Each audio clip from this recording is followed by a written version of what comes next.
Hello everybody and welcome back. I am back today to talk about EIDL and EIDL fraud. Okay, something that not many channels are talking about, but it's been hitting headline news here recently because many of these fraud scams are coming out of the weeds here. And you may have been fraudulently attacked here in the EIDL program, and you may not even be aware of it yet. Okay, so I want to talk about three types of scam that are happening out there that kind of lead to this fraud. I want to talk about the fraud detection that's in place with the banks and the SBA, and finally, what the penalties are and what the SBA is doing about all of this fraud and scamming that's happening out there. So share this video with everybody that you know that is inside the EIDL program, or maybe not in the EIDL program, but maybe they've been affected by this. If you know somebody that's been affected by this, so let's get you all caught up.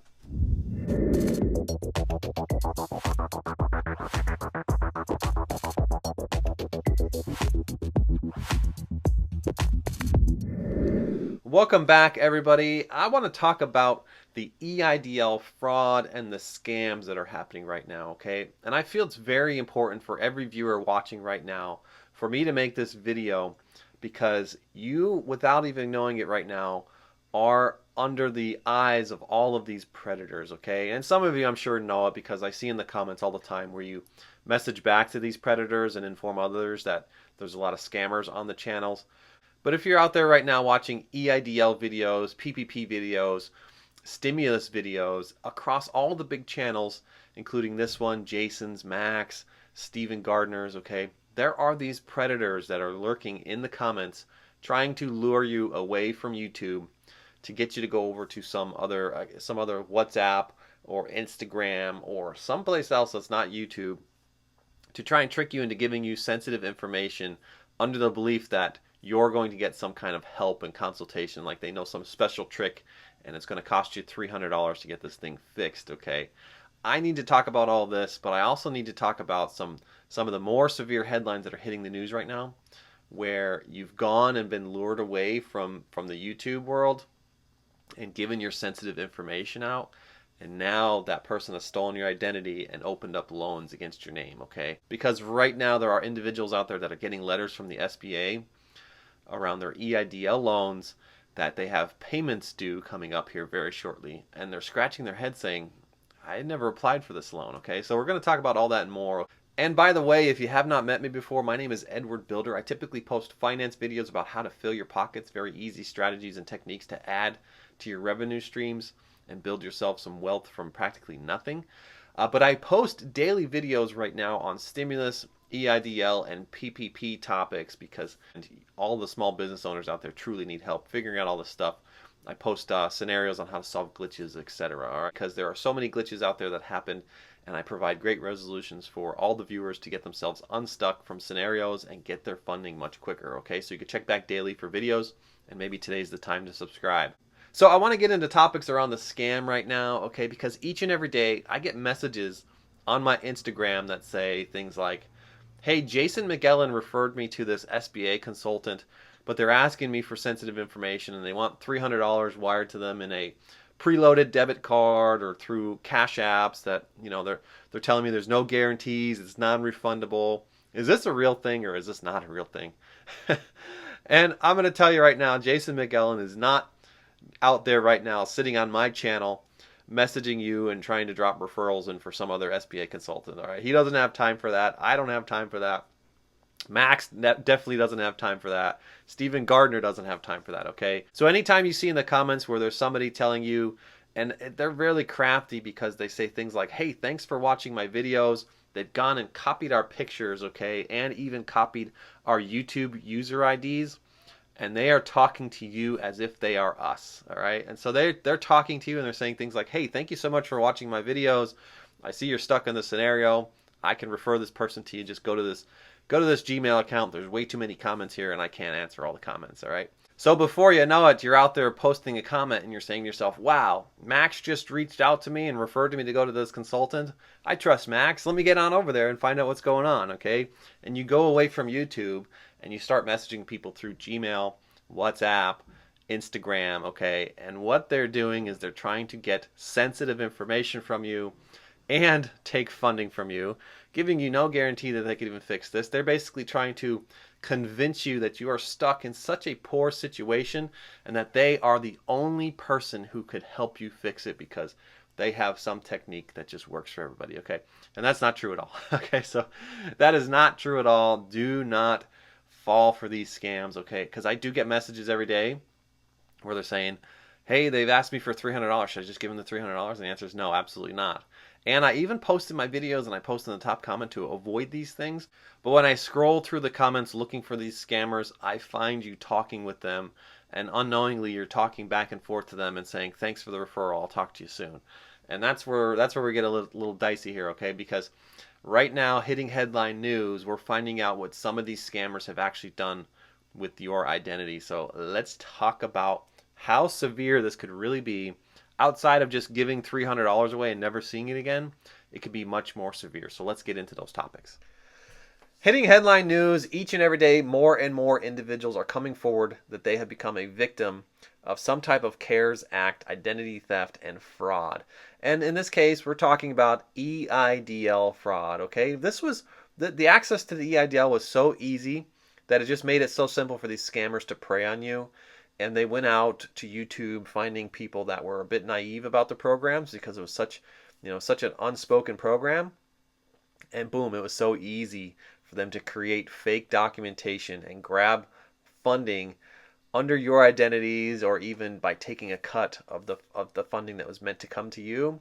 So right now, hitting headline news, there are stories where individuals are receiving letters from the SBA for their EIDL loans, indicating that they will have a payment that will become due here in the next upcoming months, all right? Now this, of course, happened just prior to the extension, but they are finding themselves getting these letters telling them that there's payments due, and they're saying to themselves, I never took out an EIDL loan. What are you even talking about? So what these individuals are discovering is that they call the SBA and they find out, yes, there is an SBA loan under their EIN numbers or their SSN numbers. And these individuals are saying, I never applied for it. And this is definitely not a good position to be in. I'm going to talk about why a bit later in the video here. But in some scenarios, the scammers in the comments, when you connected with them for the first time, they ask if you've ever applied for the EIDL loan. And when you tell them no, they say, don't worry, I can apply with you. All right, and we could get this done together. And so you go and fill out the application process with them.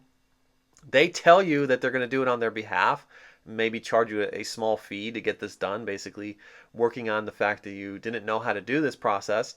So they basically file on your behalf and they tell you that there's no guarantee that you could be approved for this loan. What we then find out is their next step is they sent you a fake denial letter telling you, sorry, you've been denied for this loan, but really the funding was sent to them. Okay, the funding went to them in their accounts and they basically just took all of your money.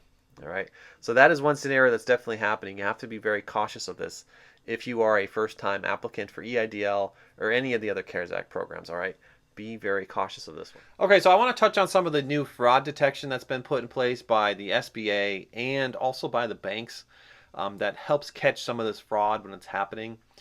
Right now, you'll notice that the 4506-Ts are a pretty important form for anybody out there applying for loan increases and even the first draw. Now, in the original CARES Act days, you're actually able to access these funds pretty easily, okay, by submitting a basic application, really not having to provide any documentation that your business really existed, because the law was set up that way because it was such an emergency that they just needed to get funds out ASAP, and they didn't want to have this whole paper trail, whole paperwork process slow it down. They wanted funds out the door fast, okay? But that has now changed with all the new laws, because now the IRS has the authority to ask you for the 4506T and ask you for more information to verify that your business is accurate, okay? And what we're finding out now within the new fraud detection is if there was a 25% difference from your application to your actual taxes from 2019, that's non-favorable to the SBA. Basically, they gave you more money than you should have received. That is step one of part of the fraud detection, and your loan will be denied. You'd have to go through a reconsideration process to get that overturned. And another big move in fraud detection is your bank itself, okay? If a large ACH transaction comes through that is outside of the standard, like maybe you accept payments of $2,000 to $5,000 regularly through your bank, and suddenly $50,000 shows up, your bank will freeze your account until you can provide some documentation to prove that you've received an EIDL loan, and might even have to go as far as showing your tax statements to show that you qualify for that EIDL loan. So it could be a pretty tough situation to be in, especially if you're dealing business with that bank every day and it's there opened to support your small business. Okay, so it could be tricky if it gets frozen for a few weeks. Okay, and I'm talking a few weeks to get this thing cleared up. Now, what is also happening out there right now is as these tax transcripts are coming back to the loan officers and they're being reviewed, they're finding many individuals don't necessarily have businesses. They don't have Schedule E's, they don't have Schedule C's, they don't have any clear document other than their W-2s showing up on their taxes, which means you don't own a business, you are an employee, and you've gone and got yourself an EIDL loan that's meant for small businesses. All right, so that is definitely a fraudulent activity. Now, many of the people right now that we're finding out that this has happened to have gone and obtained the loan through some type of consulting company, where that consulting company took a large percentage of it as a fee. So what these people did is they followed some of these scammers in the comments and went out believing that they were just getting a normal loan, that they didn't have to have a business associated to it. And the scammer on the other side said, yeah, I know where you could get yourself some funds, and I'll be sure to get it for you, except I'm going to charge you 10% to do this. So if it was a $50,000 loan, they took off a chunk of $5,000. They took their $5,000 fee, they gave you the $45,000, and left you with a ton of problems, okay? They basically created a fake business for you and left you with a ton of problems, all right? Because this could be extremely severe, because this still falls back on you, the person who has the fraudulent loan. So I'm going to talk about what can come next, all right? So what happens next if you were a victim of fraud, or you perhaps committed the fraud yourself, okay? What's going to happen next in terms of the SBA, the Department of Justice, and this new SBA fraud department that's been created out here, okay? Well, in the case of the identity theft scenario that we talked about earlier, that's the person who had the loan opened up unknowingly under their SSNs or the EINs. You are still responsible to make that loan payment each and every month. I know that's crazy, but you are, until this whole thing gets cleared up, you have to go through the whole fraud identity theft process, but until it gets cleared up, you yourself are going to be having to make that payment each and every month. I know that's terrible news to talk about, because you didn't even get yourself the funding that could help your small business. Now you have to pay it back. Okay, that's crazy to even think about, all right? In the case where you did not have yourself a legitimate business, and you've either knowingly done this, where you just said, I'm going to go grab some of these funds because I can make my own fake business, or unknowingly done this where you trusted an SBA consultant or some loan consultant that said, you need access to $50,000, I could get it for you, and do this process. Well, a few scenarios could happen here, and the first one would be you'll get a due on command letter. That's basically a letter saying that you owe back all of the money immediately. You have to basically give it all back, okay? And if that's a large amount of money, that could be very challenging to just come up with if you've already spent it, all right? Now, this could also be coupled with interest and penalties on top of that due on command, all that money that you've taken. So if it was $50,000, maybe you might owe back $65,000, okay? Much worse, right? You will also be placed in a fraud alert system, and all lenders have access to this fraud alert system. So forget ever trying to get access to any additional funding here in the short term until this whole thing gets cleared up, okay? You'll be put into a fraud alert system. You may possibly even see jail time, right? And a 10-year lien in the case that you cannot return this money in full. So this is rather severe, and I truly hope that anybody out there watching this video right now has not been affected by this. However, reports right now are suggesting that $84 billion of all of that money went out fraudulently, okay? $84 billion, all right? That is a large number of individuals that could be affected by this, and unknowingly affected by this makes it even worse, okay? Because, suddenly you're facing jail time, all kinds of penalties, and you trusted an SBA consultant that you found on a trusted YouTube channel, and you just got caught into a poor situation. All right, so I hope that this really opens your eyes and makes the awareness for everybody out there who is reading these comments of all these scammers, and just report them. Anytime you see them, just report them and get them off the channels, okay? That goes for all channels out there on YouTube, whether it's Max, Jason, myself, Steven. Just get these off the channels, all right? And I want to push back on YouTube here, because YouTube, you should be doing a much better job at preventing this from happening, okay? Get these scammers off of the comments, all right? That's going to do it for today, folks. Don't forget to leave a comment.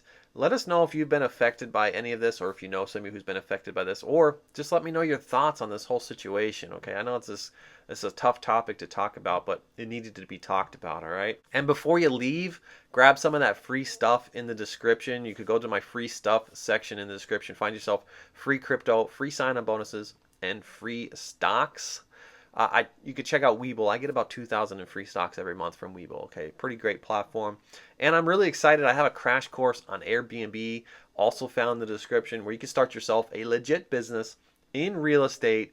Get yourself paid in 3 days' time. You don't have to own the real estate to do this, and you can start with as little as $50. I know it sounds crazy, but if you think it's crazy, go check out my crash course on AirBNB and start learning how to do this today, okay? That's going to do it for today, folks. I wish you all the best. If you need further assistance outside my free content found right here on YouTube, you can find me pinned in the top comment for a one-on-one consultation. Just click the link and set up a phone call with me. I will catch you guys all in the next one. Bye for now.